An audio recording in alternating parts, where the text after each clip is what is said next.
भगवान शिव के 16 सोमवार व्रतों की विधि और फल सनातन हिंदू धर्म में व्रत व पूजा का विशेष महत्व माना गया है। ऐसे में आपने कई बार 16 सोमवार व्रत का नाम भी सुना होगा, जो मुख्यतः कुंवारी लड़कियां अपने विवाह की आशा से भगवान शिव के नाम पर रखती हैं। वहीं सुहागन स्त्रियां भी इस व्रत को भगवान शंकर की कृपा प्राप्ति के लिए करती हैं। भगवान शिव के 16 सोमवार व्रतों की विधि और फल सनातन हिंदू धर्म में व्रत व पूजा का विशेष महत्व माना गया है। ऐसे में आपने कई बार 16 सोमवार व्रत का नाम भी सुना होगा, जो मुख्यतः कुंवारी लड़कियां अपने विवाह की आशा से भगवान शिव के नाम पर रखती हैं। वहीं सुहागन स्त्रियां भी इस व्रत को भगवान शंकर की कृपा प्राप्ति के लिए करती हैं। 16 सोमवार व्रत की कथा प्राचीन समय में एक नगर में एक धनवान साहूकार रहा करता था, जिसके घर में किसी प्रकार की कोई कमी नहीं थी। परंतु उसका कोई पुत्र नहीं है, जिस कारण वह काफी दुखी रहता था। उसे दिन रात यही चिंता सताती रहती थी। ऐसे में वह पुत्र पाने की कामना लिए हर सोमवार भगवान शिव जी का व्रत और पूजन किया करता था और शाम के समय शिव मंदिर में जाकर के भगवान शिव जी के सामने दीपक जलाता था। उसके उस भक्तिभाव को देखकर देवी मां पार्वती ने शिव जी से कहा कि यह साहूकार आपका बहुत बड़ा भक्त है और सदैव आपका व्रत और पूजन बड़ी श्रद्धा के साथ करता है। इसकी मनोकामना पूर्ण करनी चाहिए।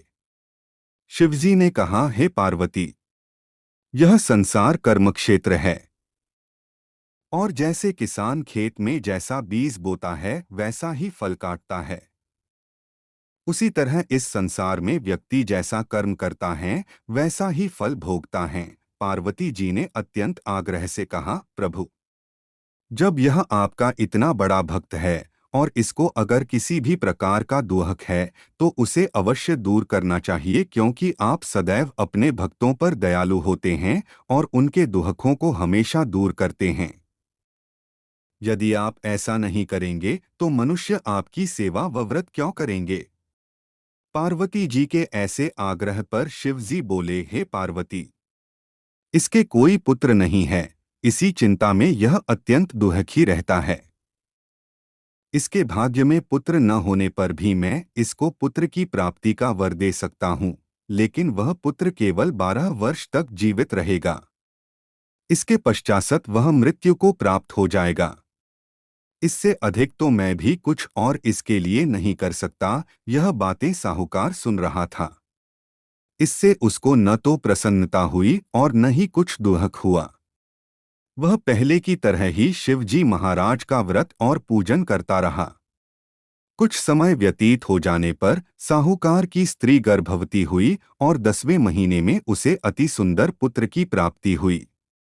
साहूकार के घर में बहुत खुशी मनाई गई, परंतु साहूकार ने उसकी केवल 12 वर्ष की आयु जानकर अधिक प्रसन्नता प्रकट नहीं की और न ही किसी को यह भेद बताया।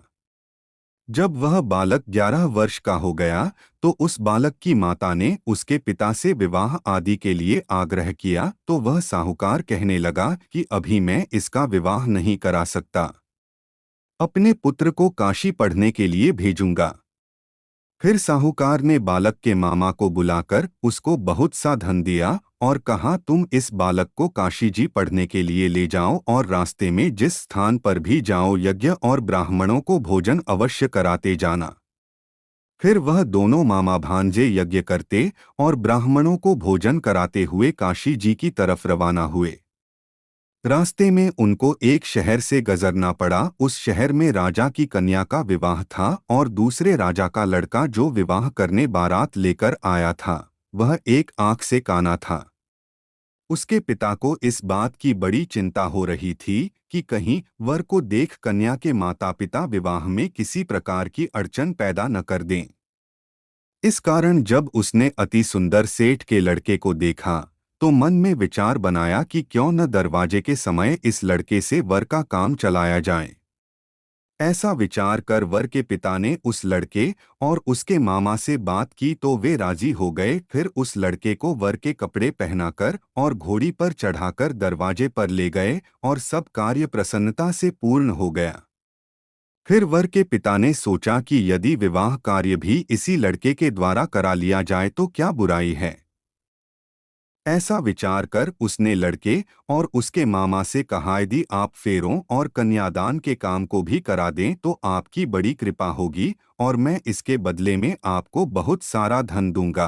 तो उन्होंने स्वीकार कर लिया और विवाह कार्य भी बहुत अच्छी तरह से संपन्न हो गया।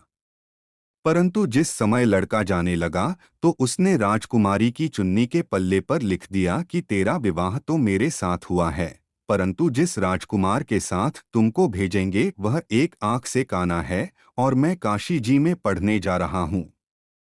लड़के के जाने के पश्चात उस राजकुमारी ने जब अपनी चुन्नी पर ऐसा लिखा हुआ देखा तो उसने राजकुमार के साथ जाने से मना कर दिया और कहा कि यह मेरा पति नहीं है, मेरा विवाह इसके साथ नहीं हुआ है, वह तो काशी जी पढ़ने गया है।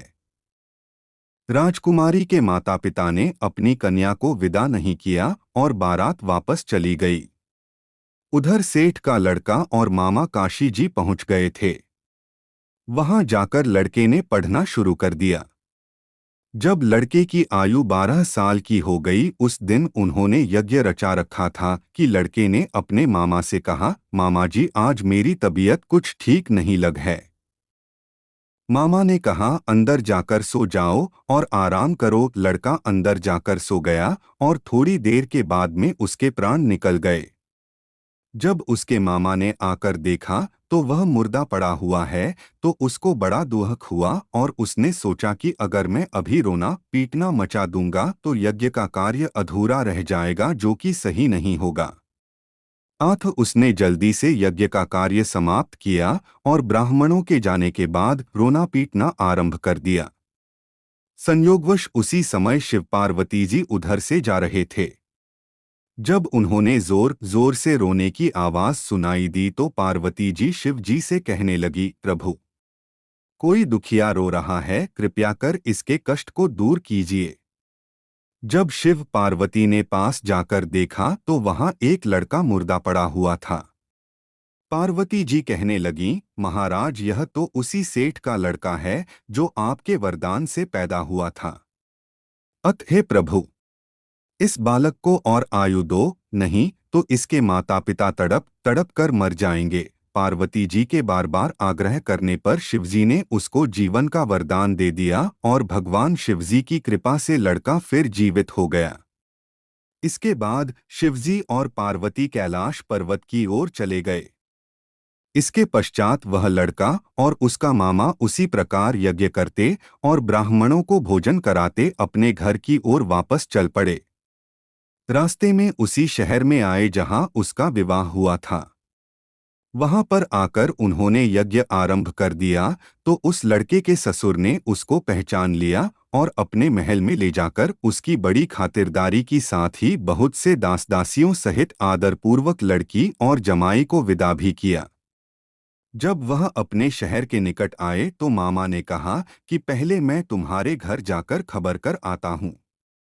जब उस लड़के का मामा घर पहुंचा तो लड़के के माता पिता घर की छत बैठे हुए थे और यह प्रण कर रखा था कि यदि हमारा पुत्र सकुशल लौट आया तो हम राजी खुशी नीचे आ जाएंगे, नहीं तो छत से गिरकर अपने प्राण त्याग देंगे। इतने में उस लड़के के मामा ने आकर यह समाचार दिया कि आपका पुत्र वापस आ गया है, तो उनको विश्वास नहीं आया। तब उसके मामा ने शपथ पूर्वक कहा कि आपका पुत्र अपनी स्त्री के साथ बहुत सारा धन साथ लेकर आया है। तो सेठ ने आनंद के साथ उसका स्वागत किया और बड़ी प्रसन्नता से साथ रहने लगे।